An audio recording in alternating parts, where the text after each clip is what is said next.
no gwandiko gutumwa bashimira ku mwaka mumaranye kuba bari mwaramwizeye muri equipe ya Barcelona akaba ari kumwe namwe kana batsindira ku Francis kuri El Clasico yo mutari gikombe yani bazoyibagira na biriya bitsinda bibiri vy'imbere ya Newcastle ndibaza ko ariko irakomeye kwera kiri yabakuye ko Real Madrid sindavyibaza ko sindavyibaza kujya ku Frikomeye gusumba itsinda biratsinze Saint-James Park ajya nira komeye to gikombe oya igikombe cyari cyaragiye hariya byaragaragara ko reka tuvuge Rashford ariko ndabwira ko Bayern iri dans ses œuvres akwagera equipe bitaro touch game sika kandi so 51 amaze kwiterekamo 8 sika kandi none basanzwe batsinda bamaze gatsinda mu nkino 334 mu nkino 3 gusa 51 minutes 8-0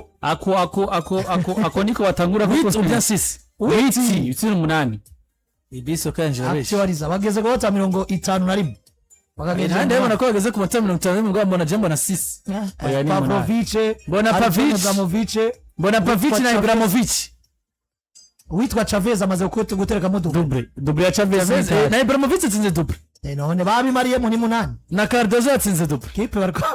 akoni kamwe bagega babangamira kandi shaka seze bakina match amikali sinzi gituba nimba reko kabagashaka kwipima ubwo rwako rwaduze itsinda bigabanye bariko barategura no bariko baribukiriza umugenzo w'ibitsinda muri masese cyangwa ni wo mugenzo w'ibitsinda muri match zine zeruka kubahuza imwe bagatsinze 20-2 iyindi 23 kubusa iyindi 27 kubusa buri aho baheruka kugatsinda bike nigiye bagatsinze 14 kuri kimwe quoi bon de jouer sur imagine équipe gutsinda igitsino équipe ya Bayern biri kiribukiriza gene batsina ibitsina 20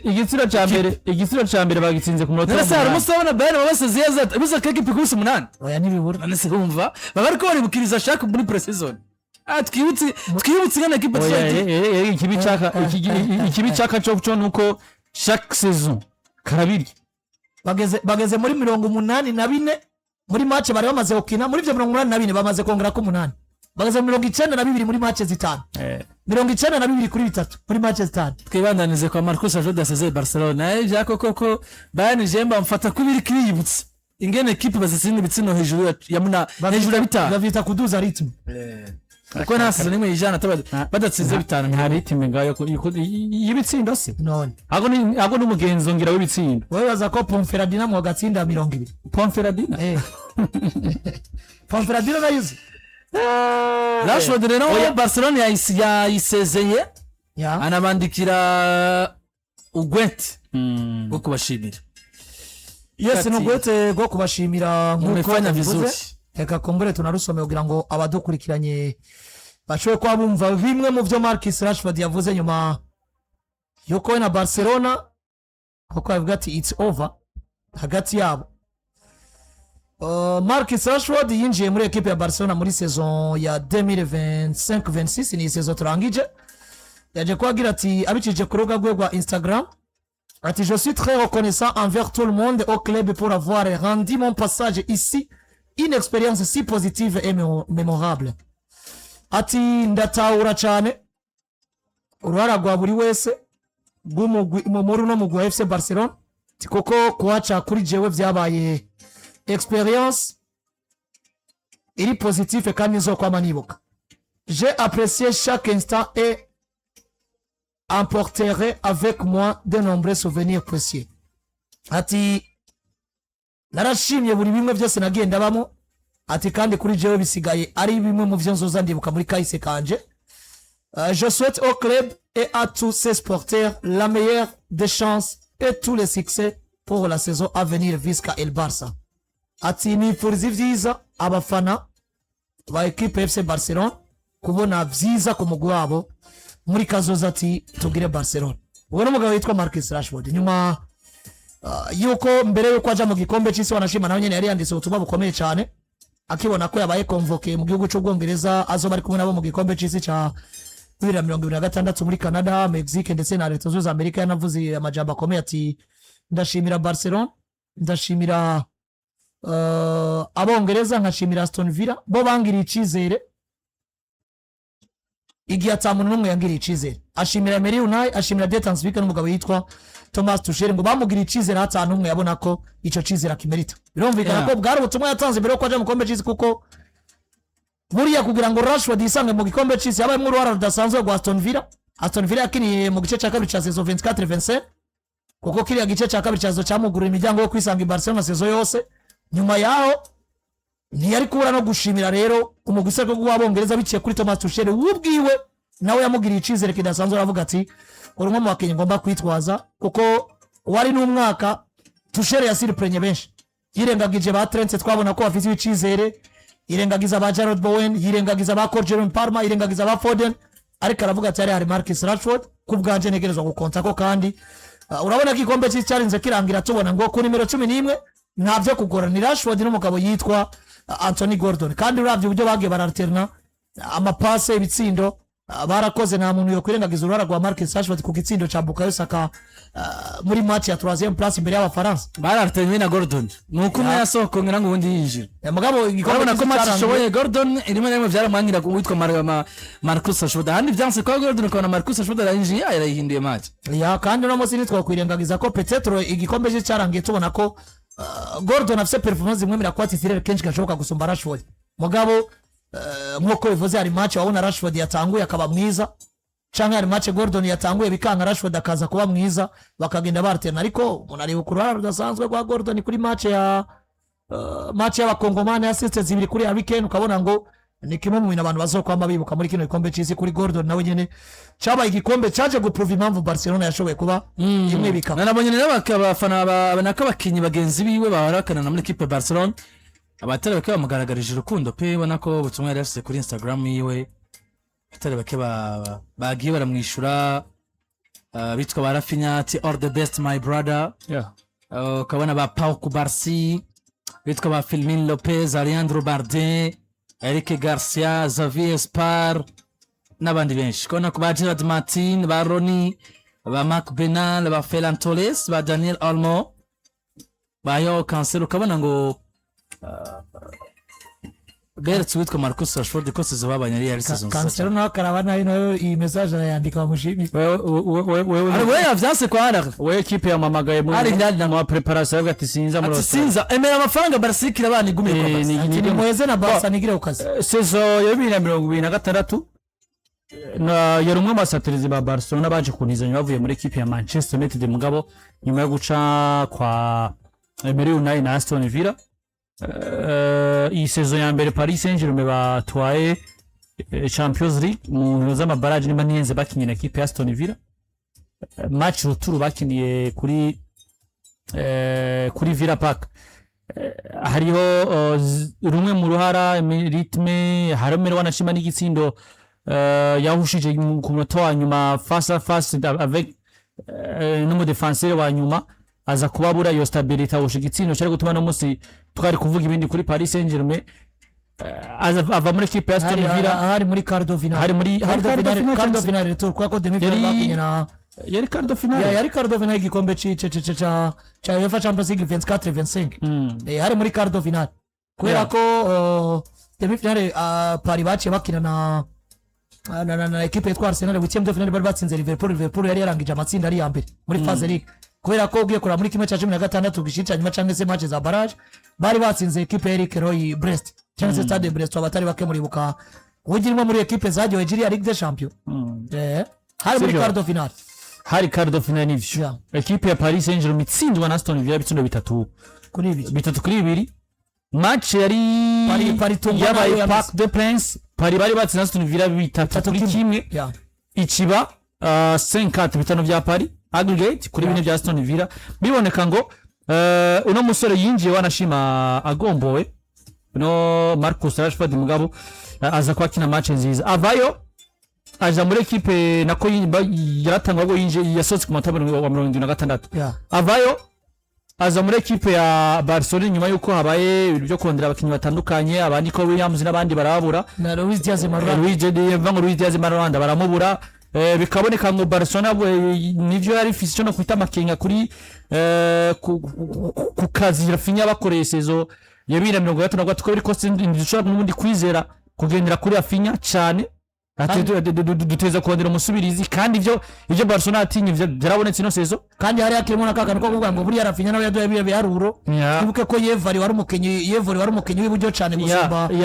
umukinyi w'ububamvu kuko bamvu rero benshi barabona ngo hari nigiye kwika zo muhindo akamugira mu numero 10 hagati mu kibuga mu gihe Rashford yo baprove akaguma ku rugero rwiza aza muri equipe ya Barcelona bigaragara ngo ubwamengo ni Rashford akeneye Barcelona gusumba ko Barcelona ari keneye Rashford kuko ni yarakirwa mu Rashford mwiza wa Manchester United ya 2020 wa Manchester United ya 2021 wa mu Rashford yari capable ni muri buri wo gutsinda ibitsindo 30 nka sezo ya 2023 kumwe na equipe ya Manchester United yagiye boro ava muri projet za equipe ya Manchester United yangwa n'ubuyobozi yangwa n'abamenyereza bikaboneka ngo kipe yagiye mutiza atandukanye kugira ngo ni muri buri agarure iyo confiance aza muri kipe ya Barcelona 49 azikena nko mu backup rimwe na rimwe agatangura inkino mugabo biboneka ko inkino nyinshi n'ubundi Flick niyo byashika kabura Rafinha ni ya prefer gutanguza witwa Rashford kenshi ya prefer gasore bitwa Fermin Lopez kubatanguza ibamfanga satirize mugabo kaboneka ngo yari umwe muri plan B nziza zande zo mugabo bitwa the transfer inkino 49 ibitsiro 14 Paidesive 12 uware mu bitsiro 26 yaje nka plan C ntabwo yari na plan B ya mercato ya Barcelona bisobanura ngo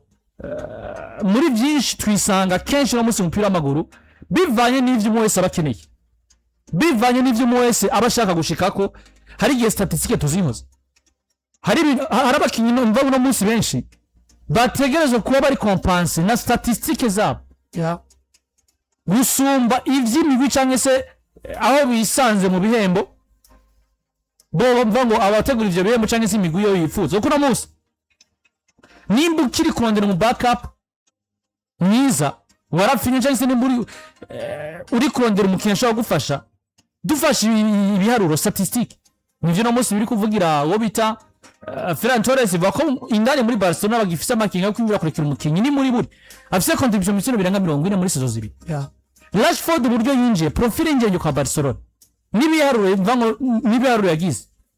Prince bimuvugira kuvuga ngo passage yiwe yigiye gitoya muri FC Barcelona yabaye reisi bon passage we yabaye reisi mugabo peut-être ico benshi no munsi wanashima banifuza kumenya kuko peut-être benshi bagiye baravuga ngo ni gute rero ibi byaro byose Rashford Barcelona itamugumanye igahitamo kuja kugura Gordon mugabo ndanibaza ko harimo kote sportif nibaza ko hariho urugero rwa bimwe mu byo bagiriza Rashford kandi bifadika nibyo Rashford yavuze ibitsinda mugabo ariyo amwe mu navuze ati statistique no munsi ziraba ziyane mugabo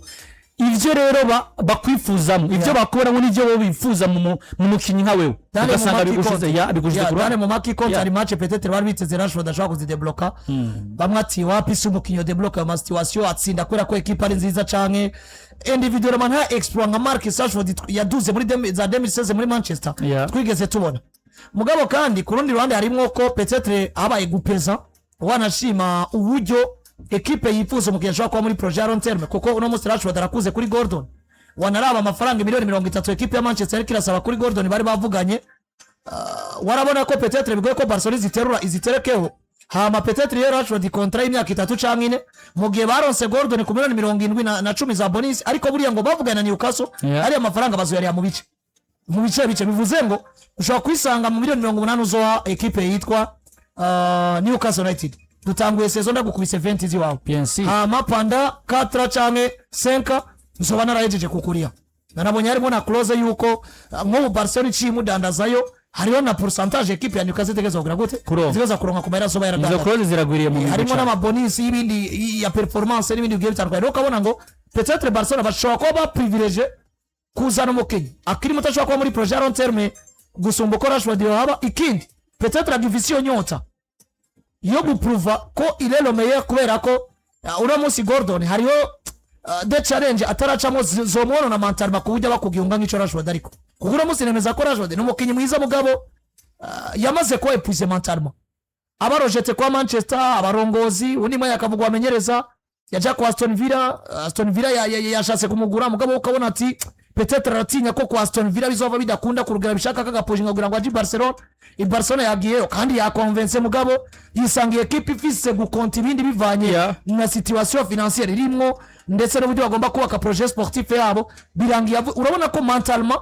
n'umukinyi datuje ivyo navyo turazi yuko iyo datuje ukiriya kuri pressure biraza bikakwafeta mugiro munsi nka Gordon isosa comme star avuga tuno munsi rero ndaprove erega ndemeze le monde footballistique ko nitwa Gordon umukinyi w'umwongereza yo kugwa amafaranga kandi akaji Barcelona akagira gute agaprove avec le monde ari muri ere y'uno munsi ukawitwa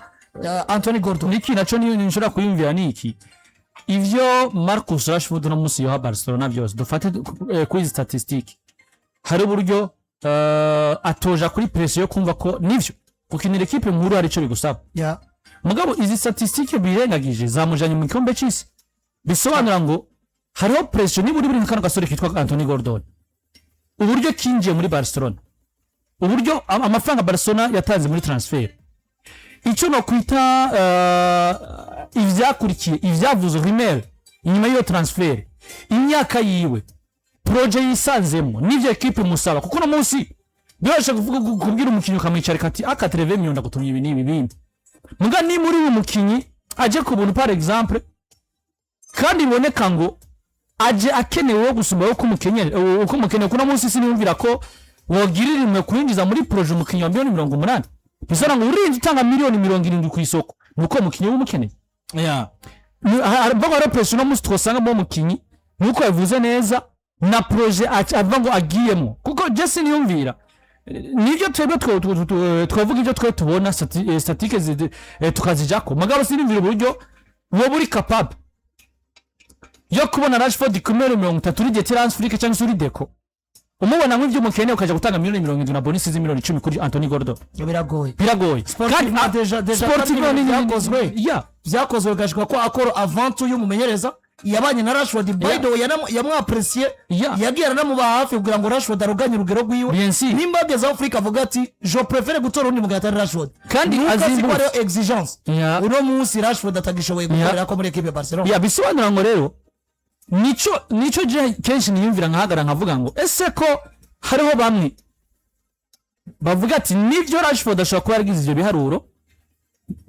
izo contribution metero 225 muri equipe ya Barcelona nino saison atari plan A ati mugabo nkuko rwayivuze yaraje kuko tuvuze umusubirizi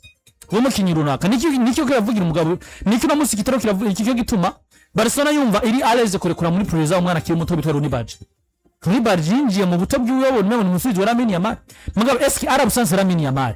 kurugero rwa Rooney Badge yatanze iki cyo tuma kimuvugira ngo reka tukurindire hariho progression hari ingazi ushobora kuduka erega ni nayo ka Rashford Rashford ati wowe profile ufise si y'umukinya asanzwe ni mu grand joueur kandi ubwo rugero rwo kudebloka situation ya Rafinha buze urarufise ariko kandi natoba ku rugero nyene rwa Rafinha mugabo nimiburi turazi ko classe wowe urimo buri ava yuko Rashford tumusanga mu rugero n'ibindi bigiye bitandukanye c'est un joueur de classe mondiale ngono musora ko rikara ba degrader ko bukene ko bwija avec speculation yiki mugabo classe yararimo ni classe imwe n'aba Rafinha nyene nugo nivo zabo zitobari zimwe pour le moment mugabo wowe Rashford usubiriye Rafinha hari ibyo ugomba gutanga reka dufata kandi karure fatanyene muri Barcelona nko erega uno munsi baronse Cancelo qui est capable d'exploser gusumba na shimo uitwa ko mutitira yitwa Alejandro Balde raison pour laquelle nko abafana babona ati wewe ni gute wosigurira abantu kutazogura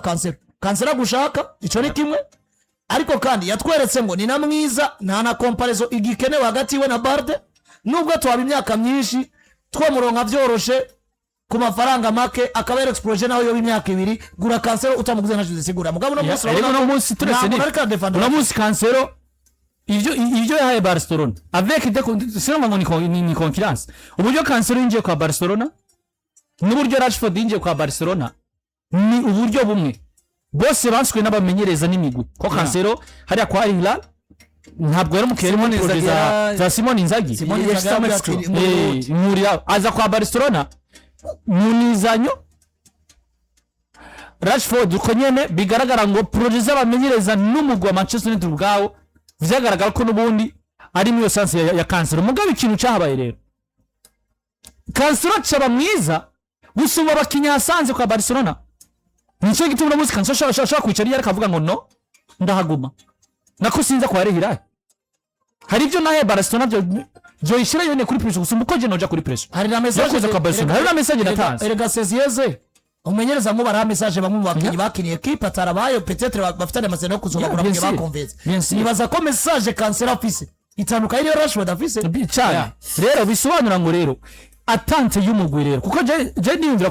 pourquoi pas Barcelona izana Rashford kwiki ejo kwimvira ngo nimba twaratunze Rashford mwiza wa ashaka ni muri gutsinda ibitsere 30 atamupasa rimwe ashaka contribution bitso 240 muri season ati dushora kuganya urugero rwiza kwa Rashford tukasa ni muri buri tugatunga Rafinha na Rashford babanga banganye izo atante kuko Rafinha ntiyabaye mwiza mu bitsino kwa Barcelona gusa Rafinha yabaye wa mukinya de bloca situation wa mukinya uzobona hamwe equipe kere mukinya mukuru Rafinha no yaza ya de bloca situation zikomeye 2025 ngino nyinshi zigondera ko zagoranye za Barcelona leadership yo nibiki mugabo Rashford iyo profile ya Rafinha bamubonamwo siyo yatanze ibyo nivyo byarabaye mugabo ico equipe yakugomba ko rero sico yakubonyemo oya bo hanene harimo no kuzira nyine tusembra kuko hariyo izindi equipe zituje financièrement ugitanga ibero vya Rashford batogora ngo nukuta ngo ni wa deblote amasituation nka Rafinha donc jani ndabona ko Barcelona ibere muri situation yo kugira ngo yinzize ibanza gukora ibero vyinshi rero bakurinda kubaroyisha peut-être na ko ari nundi rugero tagezeko baraguye bagakora ibyo babona bagize gute bishoka muri projet zabo kuri museza ko bafitanye amazina na Barcelona je pense bari kwanza bakica nimba ari kumudandaza cyangwa ari kumugumana babaze kuvyumvira avaye ko biransa mu bindi aha nguko nako bimeze kuri Marcus Rashford yasezeye muri Barcelona akenye bagenzi we ati gira amahigwe masa iyo ugiye ibintu byabo biri professionnel uko wahabaye kose biri professional ku rugero ruteye ubwoba tutarava muri Barcelona ngo arava muri